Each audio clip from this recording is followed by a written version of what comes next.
ఒక నిమిషం ఎస్ రామరెడ్డి గారు చెప్పండి. ఎస్ ఇవాళ ఫోన్ ట్యాప్కు సంబంధించిన అంశం తెలంగాణ రాజకీయాల్లో పూర్తిగా సంచలనంగా మారింది. మరి కేసీఆర్కి నోటీసులు ఇవాళ ఫోన్ ట్యాప్కి సంబంధించి ఇచ్చారు. మరి రేపు విచారణకు హాజరవ్వాలంటూ కూడా ఆ నోటీసుల్లో పేర్కొన్నారు. మొత్తానికి ఈ ఫోన్ ట్యాప్కు సంబంధించిన అంశంలో పూర్తిగా తెలంగాణ ప్రభుత్వంలో జరిగింది. ఇదంతా కూడా ముఖ్యమంత్రి కీలక పాత్ర పోషించారంటూ కూడా కొంత వినపడుతోంది. మరి రేపు కేసీఆర్ విచారణలో ఏం జరగబోతోంది, ఎలాంటి విషయాలు బయటకు వచ్చే అవకాశం ఉందంటారు? ముందుగా మీకు ప్యానెల్లో ఉన్న పెద్దలకు, స్వతంత్ర ఛానల్ వీక్షకులకు శుభ సాయంత్రం, నమస్కారం. ఈ రేవంత్ రెడ్డి కాంగ్రెస్ ప్రభుత్వం అధికారంలోకి వచ్చి 2 సంవత్సరాలు అయింది. ఈ కేసులు కల్వకుంట్ల కుటుంబం ఎన్నికల ముందు ఏంటంటే మేము జైలు వేస్తాము, మొత్తం కక్కిస్తాం అని ప్రజలను మాట్లాడుతూ మభ్యపెట్టి, ఇప్పుడు ఏంటంటే ఇది మన ఒక సీరియల్ ఉండే చూడండి, ఆ సీరియల్ ఏం సీరియల్ అంటారు, కార్తీక దీపం సీరియల్ లాగా సాగదీస్తారు ఈ కేసులను.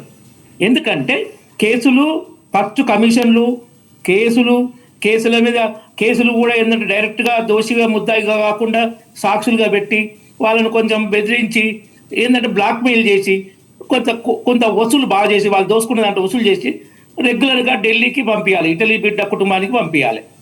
అది ఏజెండా. అక్కడి నుంచి ఆదేశాలు ఉంటాయి ఏంటంటే మీరు అక్కడ ఏదో నీతివంతమైన ప్రభుత్వం ఇస్తామని కానీ దోషులను శిక్షించాలని మీకు మిమ్మల్ని ముఖ్యమంత్రి చేయలేదు. అక్కడ ఆర్థిక రాజకీయ కారణాలతో మీరు పరిపాలన చేయాలి. ఆర్థిక కారణాలు ఏంటంటే ఢిల్లీకి మూటలు దగ్గర రావాలి.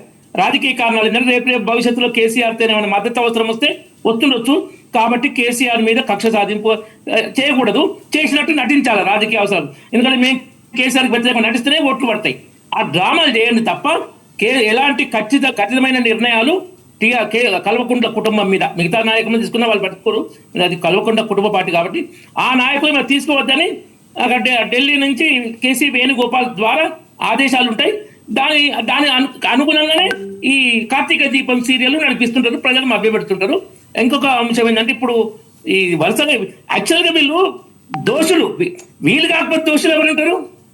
ఫోన్ ట్యాపింగ్లో ఈ అతి ముఖ్య నాయకులైన కేసీఆర్, కేటీఆర్, హరీష్ రావు వీళ్ళు దోషులు కాకుంటే అసలు దోషులు ఎవరుంటారు? వీళ్ళను సాక్షులుగా విచారించడం ఏంది? ఇందులో డ్రామా కనబడుతుంది, వీళ్ళది డ్రామా తెలుస్తుంది. సో ఈ కాంగ్రెస్ పార్టీకి ప్రజలకు ఏదో హామీ ఇచ్చిందో దాన్ని దగా చేసింది, ముంచేసింది.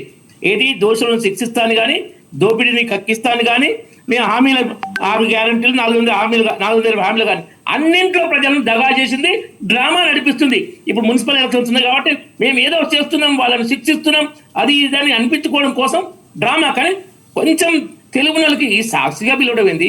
ఆయన పిలవంగానే వస్తాడా? ఆయనకి 24 గంటల ముందు నోటీసు ఇవ్వడం ఏంది? 24 గంటలు ఇస్తే ఆయన వస్తాడా? రానని అంటే దాన్ని ఏం చేయలేరు. నాకు టైం ఇవ్వలేదు, మీరు సరిపోను, నేను ఇప్పుడు రాలేనంటే ఏం చేయలేదు. అది ఆయన నిర్ణయం ఇప్పుడే ఇంకా చెప్పలేదు, ముందు చెప్పాలి అన్నారు, అడ్వాన్స్గా చెప్పాలన్నారు. ఏ అడ్వాన్స్ ఏ టైం అనేది మరి నేనైతే మీడియాలో చూడలేదు. ఏ టైం లోపల చెప్పాలని వాళ్ళు నోటీసులో పేర్కొంటారో తెలియదు. ఆయన ఎప్పుడు చెప్తారు? రేపు పొద్దున 9-10 గంటలకు నేను ఇప్పుడు రాలేను, షార్ట్ నోటీస్ అని చెప్తే ఇదంతా డ్రామా బయటపడుతుంది. ఇంతకుముందు కాళేశ్వరం అతిపెద్ద దోపిడీ, కాళేశ్వరం ప్రాజెక్టు విషయంలో ఇవాళ పార్లమెంట్లో రిప్లై కూడా ఇచ్చేది ఏంటంటే అత్యంత ప్రమాదకరంగా ఉంది మేడిగడ్డ బ్యారేజ్, కేటగిరీ 1 ప్రమాదంలో ఉంది మేడిగడ్డ బ్యారేజ్. అది రిపోర్ట్ ఇచ్చారు. దాంతోనే వీళ్ళు అవినీతి తెలుసు. దీంతో ఇద్దరు ఫస్ట్ దోషి కేసీఆర్, హరీష్ రావు ఇరిగేషన్ మంత్రి, కేసీఆర్ ముఖ్యమంత్రి. సెకండ్ దోషి చిన్న దోషి కాంగ్రెస్. ఎందుకంటే అది జరిగింది, దాన్ని రిపేర్ చేస్తారా, మెయింటైన్ చేస్తారా? ఏం చేయట్లేదు. దాన్ని అట్లా పట్టించుకోకుండా వదిలిపెడితే ప్రమాదం ఉందని ఇవాళ పార్లమెంట్లో సిడబ్ల్యూసి సంబంధించి సెంట్రల్ వాటర్ కమిషన్ కమిటీ అయితే రిపోర్ట్ ఇచ్చిందో దాన్ని చెప్పడం జరిగింది. అత్యంత ప్రమాదకరం ఉంది. ఈ విషయం కూడా వీళ్ళ దోపిడీని, బీఆర్ఎస్ ప్రభుత్వ దోపిడీని, కాంగ్రెస్ ప్రభుత్వ అవకాశవాదాన్ని 2 అంశాలను బయట పెడుతుంది. ఒక్కరిని అరెస్ట్ చేయాలి ఇంతవరకు. ఇన్ని కేసులున్నాయి, ఒక కేసు కాదు, ఇన్ని కేసులున్నాయి, డబ్బులు పోయినాయి. తెలంగాణ అప్ప తెలంగాణ అయింది, తాగుబోతులు తెలంగాణ చేశారు, ఆత్మహత్యలు తెలంగాణ అయింది. కానీ ఒక్కరిని ఇంతవరకు అరెస్ట్ చేయాలంటే వీళ్ళ అనుబంధం ఎంత గొప్పగా ఉందో అర్థం చేసుకోవచ్చు. ఇంకో ముఖ్యమైన విషయం ఏంటంటే డైరెక్ట్గా కెమెరా ముందు రెడ్ హ్యాండ్గా దొరికిపోయిన రేవంత్ రెడ్డి కేసే 10 సంవత్సరాల క్రితం జైలు వేసిన కేసే ఇప్పుడు పండుకుంది. దాంట్లో ఆయన శిక్ష పడుతున్న నమ్మకం ఇప్పుడు ఎవ్వరికీ లేదు. ఎందుకంటే ఆ కేసులో వాదన చేసేది ఎవరు? ఏసీబీ ఎవరి చేతిలో? It's police department. CBI, ED లాగా ఇండిపెండెంట్ ఆర్గనైజేషన్ కాదు. ఏసీబీ డైరెక్టర్ కానీ డిప్యూటీ డైరెక్టర్ కానీ రోజుకు పొద్దున ఒకరు సాయంత్రం చేయొచ్చు, సాయంత్రం ఒకరు ట్రాన్స్ఫర్ చేయొచ్చు. మామూలు పోలీస్ ట్రాన్స్ఫర్స్, పోలీసులో ఉండే విభాగాలు లా అండ్ ఆర్డర్, ట్రాఫిక్ లాగా ఏసీబీ అనే ఒక విభాగం అది. అందుకే తన మీద ఈ ఓటుకు కేసు ఉంది కాబట్టి, అది కూడా రెడ్ హ్యాండెడ్ దొరికిపోయిన కేసు కాబట్టి రేవంత్ రెడ్డి హోమ్ మినిస్టర్ శాఖ తన దగ్గరనే ఉంచుకుండు. ఎందుకంటే తన మీద కేసు ఉంది కదా, దాన్ని పండబెట్టాలంటే ఇప్పుడు ఏసీబీ రేవంత్ రెడ్డి దోషాన్ని ప్రూవ్ చేయడానికి ట్రై చేస్తుందా? ఎవరైనా బుర్రున్నాడు చేయదు. అంతమంది కేసీఆర్ ఎందుకు పండబెట్టింటే బీఆర్ఎస్ కు కాంగ్రెస్ కు ఉన్న అండర్స్టాండింగ్, ఆ కుటుంబ పార్టీలకు వాళ్ళ రాజకీయ అవసరాల కోసం. అప్పుడు కేసీఆర్ ఎట్లయితే రేవంత్ రెడ్డి కాపాడిండో, ఇప్పుడు రేవంత్ రెడ్డి కేసీఆర్ కుటుంబాన్ని కాపాడుతుండు. అయినా డ్రామాలు సాక్షిగా రమ్మని నోటీస్ ఇస్తే కూడా మా ప్రతీకార చర్య ఆగా తెలంగాణ జాతులు ఏం డ్రామాలు చేస్తారు? ఇంతమంది ఏం డ్రామా చేశారు? నదులకు నడక నేర్పిన కేసీఆర్ అంటారు. అంతమంది నదులు ఎప్పుడు ప్రవాహం చేయలే. ఆ నడక ఏడిపోయింది? కూలేశ్వరం దాకా పోయింది, కేసీఆర్ చేసింది. మరి కేసీఆర్ పోయి కాళేశ్వరం కమిషన్ ఏం చెప్పాడు? అబ్బాయి నేనేం చేయలే, ఇంజనీర్ల ప్లాన్ లేదు, నేనేం చేయలేదు.